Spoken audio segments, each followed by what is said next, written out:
我々京都のおしぐの総物は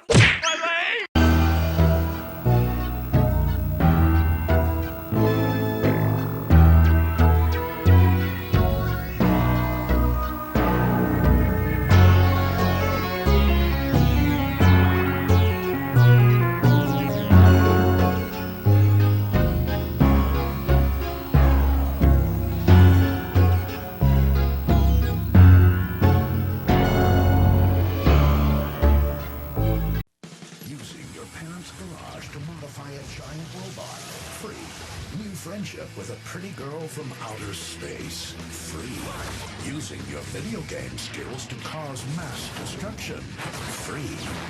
Saving the world without a clue. Priceless. If Optimus Prime himself doesn't convince you to watch this show, nothing will. Hello, humans, demons, or whoever you are. Livius here. Mega's XLR did not have to go this hard. Allow me to elaborate and give context. Created by Jody Shaford and George Christick, Mega's XLR is about two idiots and their giant robot saving the future from an alien race or a one-off villain of the week, all the while destroying the city in the process. Sacrifices had to be made for the greater good. It had 2 seasons consisting of 26 episodes. Yeah, that's pretty much it. No movie, no video game. There's a toy of it. I'm pretty sure there's more toys out there. I'm totally not coping here, and I'm totally not sad. You know what? Let's just move on right now. After the cancellation of the sleeper hit MTV show Downtowners, the duo made and pitched a pilot called Lowbrow and showed it on the Cartoons block. Much like Billy and Mandy, which I covered 2 months ago, Cartoon Network greenlighted the series, becoming a full-length show with only 2 seasons. Though thankfully the show did not end on a cliffhanger, so that's a bright side for the very least. The reason why Mega's XLR was cancelled is because of Teen Titans and Ben 10 being action cartoons. CN thought it would be a good idea not to have quote-unquote too many action cartoons for the same audience. This is the dumbest fucking excuse I've ever heard, and this could have been easily resolved too! And you may be thinking to yourself, dear viewer, how could this been resolved? By putting on Adult Fucking Swim! And I don't know who's the big brain genius at Cartoon Network who thought of this idea, but when I meet him, I'm gonna... Okay, I'm done ragging on Cartoon Network. Let's just talk about something else. Here we have our main character, Coop. He's a chilled fat ass, the show's word, not mine. Chubby? Ladies, this is fat. That enjoy the simpler things like TV, video games, and of course, giant robots. He was also the one who rebuilt Megas for $2. Now that right there is a steal. Despite the giant robot he has, he still has to worry about stuff like rental fees or the DMV, like your average Joe. Thus, making him a relatable character in a way. One more thing to bring up is that he has some sick comebacks. Like this one. But thanks to your laser feast, I feel good enough to kill 1,000 planets. Guess where I'm going to start? I don't know. Your mom's house? Then we have Jamie, the asshole best friend. And definitely a character who would not fly nowadays. He does have the potential of being a good person if he wasn't a selfish creep. And the alternate universe self is anything to go by. Indeed. What's the matter, Coop? You've sunk so low that now you can sort with spineless aliens? Spineless?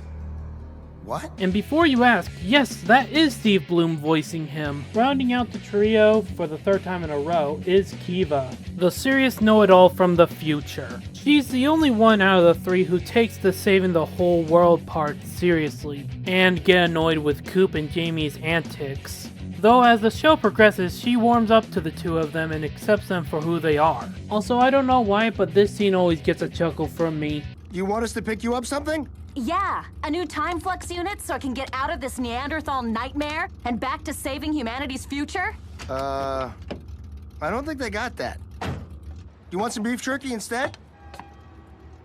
Sure. The show didn't really have much of a supporting cast beyond this guy named Goat, who is based off a real-life person? Apparently? Well, either way, he's a fun character in his own right. He's the owner of the junkyard and tags along with the trio every once in a while. He even got a girlfriend while Jamie is still bitchless. And magnanimous. This MODOK looking bastard. The cool thing about him is that he's voiced by Bruce Campbell. He even says the line.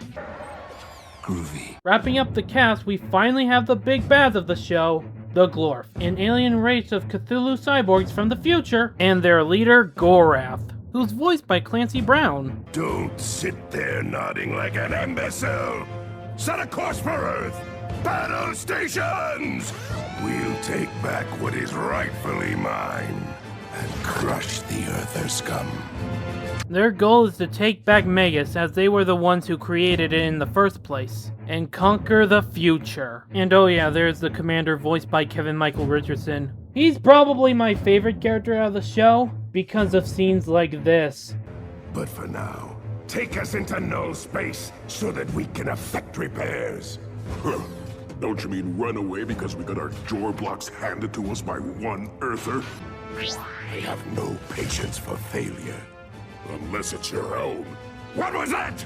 Shall I set course for Earth, sir? They are also threatening, but also entertaining at the same time. Definitely great villains all around. Alright, time for the main event. Everything else. The OST for the show is absolutely amazing. As you can tell, I've been using this soundtrack as background music. And for good reason too. The show has so many memorable songs and melodies. I'll play some more as examples of what I mean.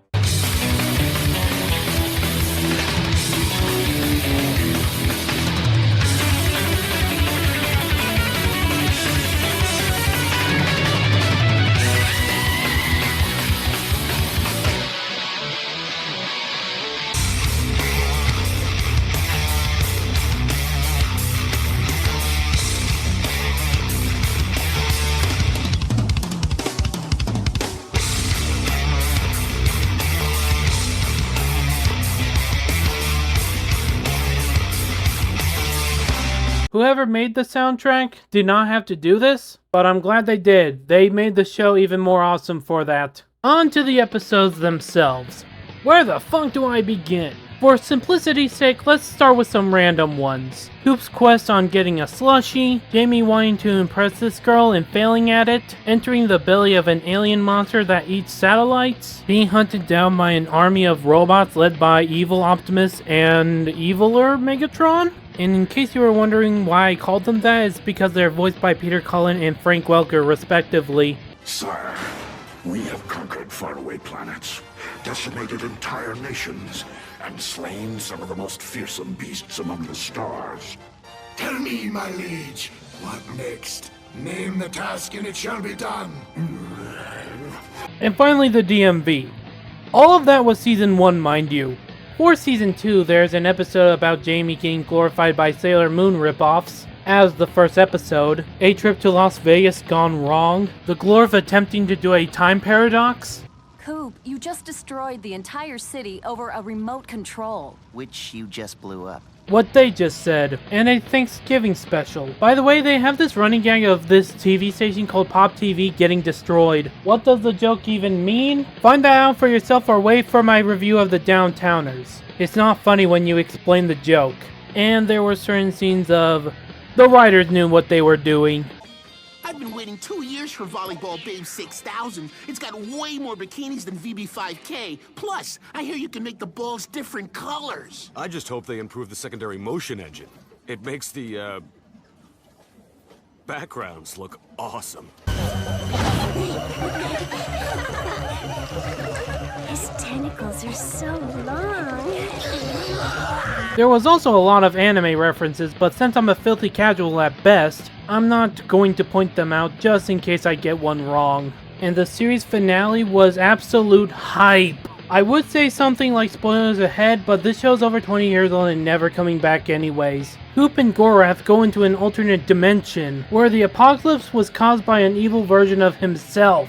They and the alternate Jamie have to team up to stop him from taking over his universe as well. This finale was fantastic and I'm glad it ended this way. It would have been great to have a third season, but I'm okay with this being the ending. What can I say that hasn't been said about Megas XLR already? Just in case you weren't paying attention, I highly recommend this. Whether you're a fan of 2000's Cartoon Network or, you know. The whole show is free to watch on YouTube. And if you ever get the chance, make sure to listen to the podcast from Toonami Faithful. Link shall be in the pinned comment. With that being said, please like, share, and subscribe. And remember, if you want to succeed in life, you gotta make a deal with